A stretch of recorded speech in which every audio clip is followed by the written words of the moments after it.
Join us as we take you through the in-depth process of how an iconic GLA unit is created. This is Command & Conquer: Beyond the Battle, Part 2.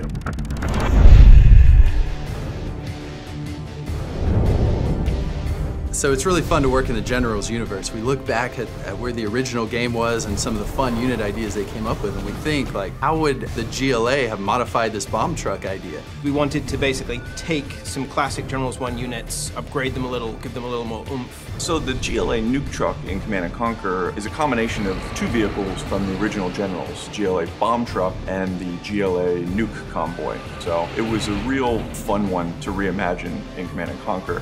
Everyone touches a different component, and they add personality, and they develop the character of the unit as they go along. So a unit begins with the design team, where we're sitting in a room coming up with units for a specific faction. So we'll write up a basic brief for it. It is a nuke truck. It is a truck with a nuclear weapon that self-destructs. We will prototype the unit with gray boxes, repurposed art, whatever, just to see if the concept actually works within our game engine and our gameplay. And from there, it lands in the art department's hands. We start in the concepting phase, and for us, we concept in a 2D form just because it's easy to rapidly iterate. When we arrive at what we feel is a very successful concept, it goes to the modeling team.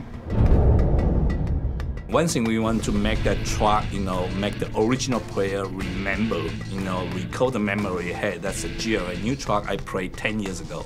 Basically want to, maintain the basic shape of the original General one, and we kind of like spice it up, to make it more sexy and make it more modernized. You may get this wonderful design, this wonderful model from the modeling team, and in your mind, automatically you see it in your mind how it's gonna behave inside the game. Again, we had this initial conversation with design.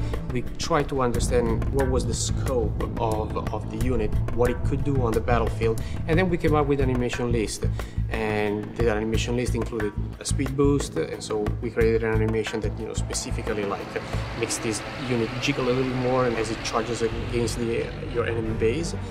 And then we created all the hit animation and all the move animation and so on and so forth. My job as a visual effects artist is to make people just sit back and go, awesome.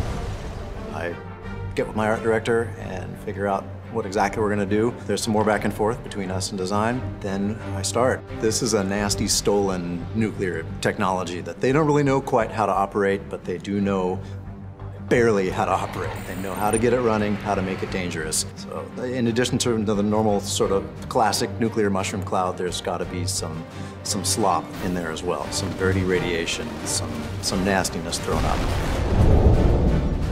Yeah, for a unit, we normally get some of the concept art early on, and we start creating some basic ideas of like, okay, this is going to be a bigger unit, so we need to get some bigger explosions. For the nuke truck, we did not explode a nuke, unfortunately. The world probably thanks us for that. But yeah, we did find some cool explosions that have been recorded and mixed and processed those in a certain way that when it explodes, it feels good. A few months later, the art assets come back. They're all rigged and animated and fully textured and beautiful.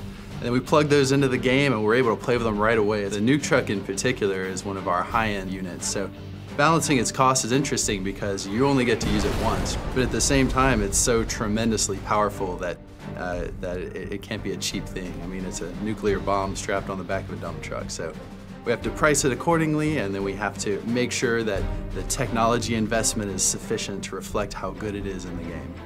So my personal favorite strategy for the nuke truck is to use it in a kind of a flanking move, where you'll advance on your opponent's base from one angle while secretly gathering a good collection of nuke trucks at a different angle.